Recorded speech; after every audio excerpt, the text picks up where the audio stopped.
Hello friends, welcome back to Janna's recipes. ഇന്നത്തെ വീഡിയോയിൽ വളരെ സിമ്പിളായിട്ട് ഉണ്ടാക്കാൻ പറ്റിയിട്ടുള്ള സ്നാക്കിൻ്റെ റെസിപ്പി ആയിട്ടാണ് വന്നിട്ടുള്ളത്. വളരെ ഈസി ആയിട്ട് നമുക്ക് മസാല വഴറ്റിലും കാര്യങ്ങളും ഒന്നും ഇല്ലാതെ പെട്ടെന്ന് ഉണ്ടാക്കിയെടുക്കാൻ പറ്റിയിട്ടുള്ള സ്നാക്കാണിത്. അപ്പോൾ നമുക്കിത് എങ്ങനെയാണ് ഉണ്ടാക്കുന്നതെന്ന് നോക്കാം. വീഡിയോ കണ്ടുകൊണ്ടിരിക്കുന്ന സമയത്ത് നിങ്ങൾക്ക് ഈ റെസിപ്പി ഇഷ്ടമാവുകയാണെന്നുണ്ടെങ്കിൽ ഒന്ന് ലൈക്ക് ചെയ്ത് സപ്പോർട്ട് ചെയ്യാനും ചാനലൊന്ന് സബ്സ്ക്രൈബ് ചെയ്യാനും മറക്കരുത്. അതുപോലെ തന്നെ നിങ്ങളുടെ അഭിപ്രായം എന്തായാലും അതൊന്ന് കമൻ്റായിട്ട് അറിയിക്കുക കൂടി വേണേ. അപ്പോൾ നമുക്ക് ഈ എഗ് ഫിംഗേഴ്സ് എങ്ങനെയാണ് ഉണ്ടാക്കുന്നതെന്ന് നോക്കാം. അപ്പോൾ അതിനായിട്ട് നമുക്ക് മെയിനായിട്ട് വേണ്ടത് കോഴിമുട്ട മാത്രമാണ്. അപ്പോൾ ഞാനിവിടെ 5 മുട്ടയാണ് എടുത്തിട്ടുള്ളത്. 5 മുട്ട ഒരു ബൗളിലേക്ക് പൊട്ടിച്ചൊഴിച്ച് കൊടുക്കാം. ഇനി ഇതിലേക്ക് ഒരു 1/4 ടീസ്പൂൺ ഉപ്പ് ചേർത്ത് കൊടുക്കാം. പിന്നെ അതുപോലെ തന്നെ ഒരു 1/4 ടീസ്പൂൺ കുരുമുളക് പൊടി കൂടി ചേർത്തിട്ട് നന്നായിട്ടൊന്ന് മിക്സാക്കി കൊടുക്കാം. 1-2 മിനിറ്റ് ഒരു വിസ്കോ ഫോർക്കോ വെച്ചിട്ട് നന്നായിട്ടൊന്ന് മിക്സാക്കി കൊടുത്താൽ മതി. ഇനി നമുക്കിതൊന്ന് ആവിയിൽ വേവിച്ചെടുക്കണം. അപ്പോൾ അതിനായിട്ട് ഞാനിവിടെ ഒരു ചെറിയ കേക്ക് ടീൻ എടുത്തിട്ടുണ്ട്. കേക്ക് ടീന് തന്നെ വേണമെന്നില്ല, നമുക്ക് ഏതെങ്കിലും ഒരു സ്റ്റീലിൻ്റെ ഒരു പാത്രം എടുത്താലും മതി. എന്നിട്ട് അതിൽ നന്നായിട്ടൊന്ന് ഓയിലോ നെയ്യോ എന്തെങ്കിലും ഒന്ന് ബ്രഷ് ചെയ്ത് കൊടുക്കാം. നന്നായിട്ട് പെട്ടെന്ന് ഇളകി കിട്ടാൻ വേണ്ടിയിട്ടാണ്. അപ്പോൾ നന്നായിട്ടൊന്ന് ബ്രഷ് ചെയ്ത് കൊടുക്കാം. എന്നിട്ട് അതിലേക്ക് ഈ മുട്ട മിക്സ് ഒഴിച്ചു കൊടുക്കാം.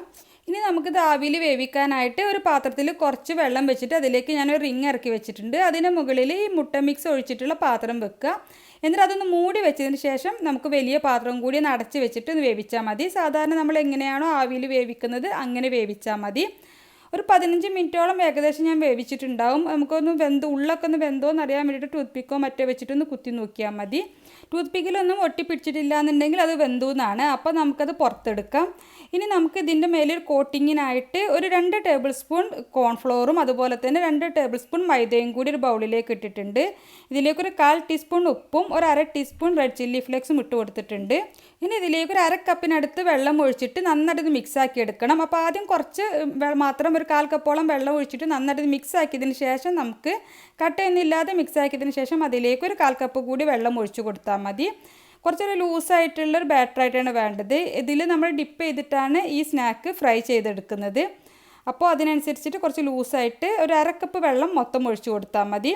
ഇതിപ്പോൾ ഞാൻ നന്നായിട്ട് മിക്സ് ആക്കി എടുത്തിട്ടുണ്ട്. ഇപ്പോൾ വേവിച്ച് വെച്ചിട്ടുള്ള മുട്ടയുടെ മിക്സൊക്കെ നന്നായിട്ട് തണുത്തിട്ടുണ്ട്. ഇതുപോലെ കത്തി വെച്ചിട്ടൊന്ന് വേർപ്പെടുത്തി കൊടുത്താൽ പാത്രത്തിൽ നിന്നും പെട്ടെന്ന് ഇളകി വരും.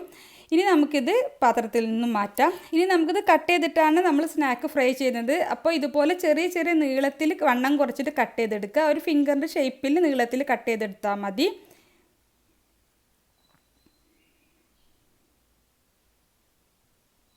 ഇനി നമ്മൾ കട്ട് ചെയ്ത് വെച്ചിട്ടുള്ള ഈ സ്നാക്ക് ആദ്യം മൈദയുടെയും കോൺഫ്ലവറിൻ്റെയും മിക്സിലൊന്ന് ഡിപ്പ് ചെയ്തതിന് ശേഷം നമുക്ക് ബ്രെഡ് ക്രംസിലൊന്ന് കോട്ട് ചെയ്തെടുക്കണം.